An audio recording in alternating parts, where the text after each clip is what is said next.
Hey friend, John MacLennan here, and in this video you're going to learn how to play Time is Tight as recorded by Booker T and the MGs on guitar.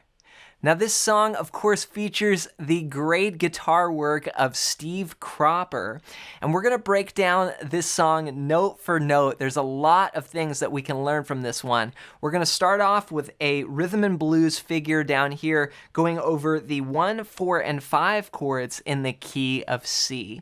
And it's all based around just some simple open position chords, but it's such a fun part to play. Then later in the song we're going to take it higher up the neck and play a really cool part that's based around some arpeggios over a C and an F chord.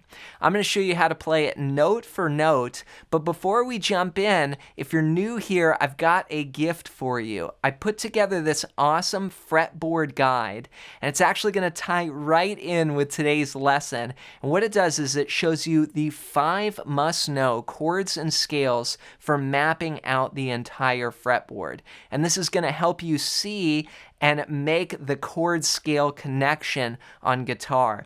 And that's really going to unlock like how Steve Cropper is playing these riffs and parts that are all based off just simple chords. And I want to give it to you completely for free. Just go to johnmaclennan.com/fretboard guide or use the first link down below.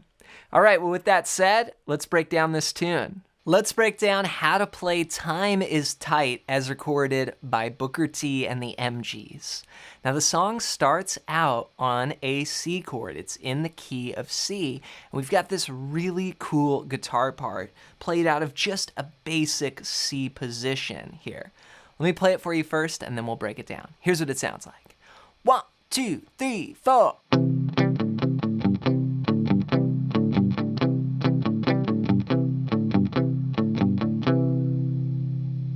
So I'm using just 2 notes at a time, but I'm holding down this C chord to start. That's just from the 5th string down, 3, 2, open, 1, open. Now I'm going to use a palm mute here with my strum hand. So I'm going to come down where the string and the bridge, or this saddle piece, come together, and I'm going to strum the 5th and 4th strings, but get a little mute, like this. And this is called a third interval. It's just the first 2 notes of that C chord. Okay, that's the first bar. So we're going to play a strum there on the downbeat. Then on beat 2, we're going to strum it again, and then we're going to go to just open strings. We just lift off those fingers. Then we'll do it again on beat 3. 3 and... Then on beat 4, we're going to shift those 2 fingers to the 6th and 5th string. So we come up 1 string and then jump back to the first position. So 1, 2, and 3, and 4, and that's the first bar. Then in bar 2, we play. We're going to be using the open strings to start. We're going to play the open 5th and 4th strings, then play that lower shape, then jump back up to this C shape here. So 1 and 2 and 3. Then we'll go, that's the open strings, then to the lower shape, then the open strings again. 3 and 4 and. So 1 and 2 and 3 and 4 and.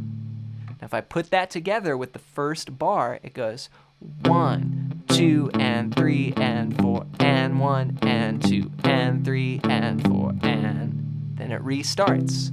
So it's a 2-bar figure. 1, 2, and 3, and 4, and 1, and 2, and 3, and 4, and.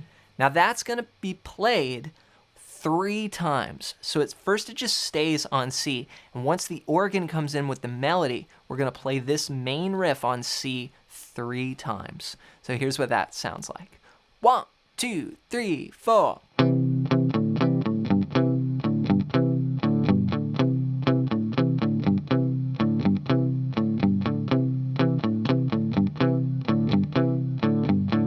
Then we go to what's called the 4 chord, and we're going to play.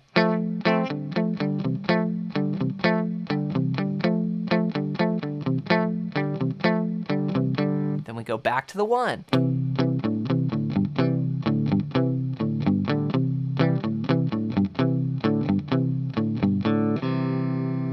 We're back to the top. So I'm playing the same riff here, but what I did was shift down. Instead of playing out of this C shape, I moved down to the F chord here, and I'm just shifting the whole riff. Everything goes down 1 string. So now I'm on the 4th and 3rd strings, 3rd fret and 2nd fret. Then I'm shifting up, right? Just like we were with the C chord. 1, 2 and 3 and 4 and 1 and 2 and 3 and 4 and again a 2-bar figure, but everything's down 1 string. And we do it twice once we change to the F. Then we come back to the C 2 times.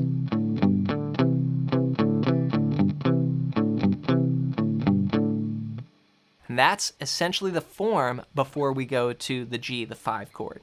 So we repeat back, we do it all again. So just to recap, it's 3 times on the C riff, 2 times on the F riff, and then 2 times on the C riff. So I'll put that together for you, play that through 1 time. 1, 2, ready, go. 1, 2, 3, going on, 1, 2, back to C, and 1, 2. Then we go to the 5 chord and we play more of just what I call chanks. Here this sounds like this.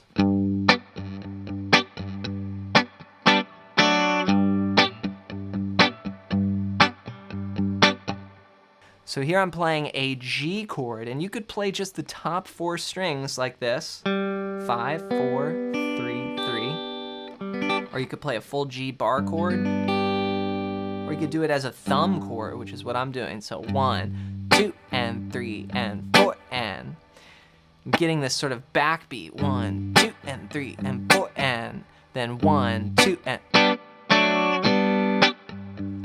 So there's a little move there. You go G, then to D over F sharp, then back to G.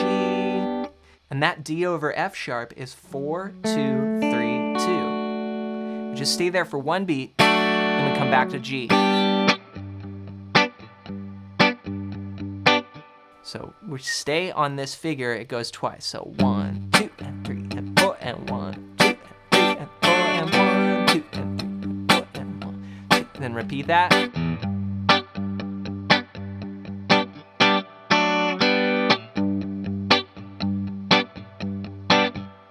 Then from there, we go on to this really cool arpeggiated riff. And we're going to be playing, again, still C to F, but this time Steve Cropper plays this.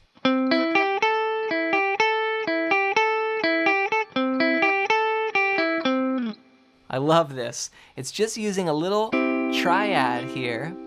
You could think of this like your E shape. If you are familiar with your cage system, this is the E shape here. We're just playing right out of the chord. We're playing 10, 9, and 8 on the 4th, 3rd, and 2nd strings. Then we go up to 10 on the 2nd string. So it actually becomes like a C6 sound. Then a little repeated figure in there, 9, 8, 10. Then you walk up, then back down. It's just the notes of the chord there. 2, 3, 4, then repeat.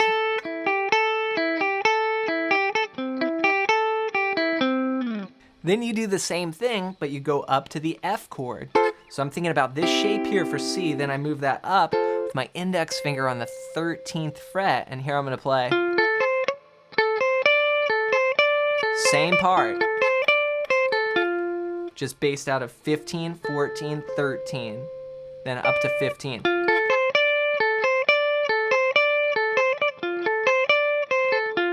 And back to C.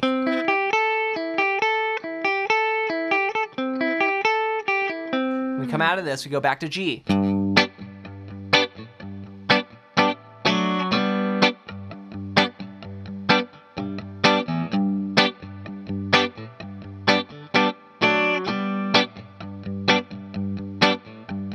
Then we go back to the main riff.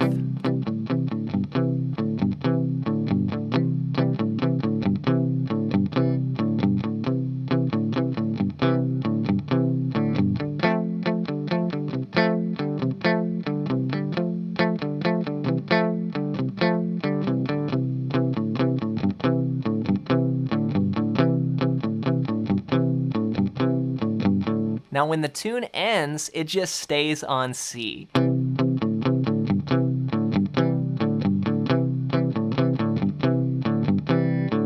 Then you go back to...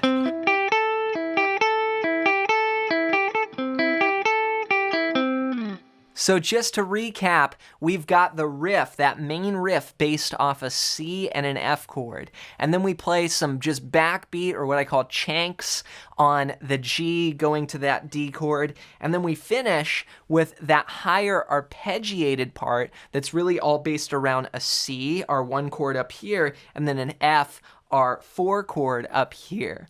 So it's all really just 1, 4, 5, C, F, and G, with the exception of that one D chord that happens when we go to the G. But it's all just simple chords, but Steve Cropper is able to interpret those simple chords and come up with these awesome guitar parts that are just so fun to play. And to help you connect this even more, be sure to pick up my ultimate fretboard guide at the first link down below. And this fretboard guide is going to show you chords like a C bar chord up here, and then show you the arpeggios and show you the scales that go with it. So it's so useful for making that chord and scale connection. And I want to give it to you completely for free. Just go to johnmclennan.com/fretboard guide or use the first link down below. Next, I want to hear from you. Leave a comment down below and let me know your #1 song that you would like to see me teach here next on the channel. Just comment it down below. As always, thanks for your support here with the videos, and we'll see you in another one real soon.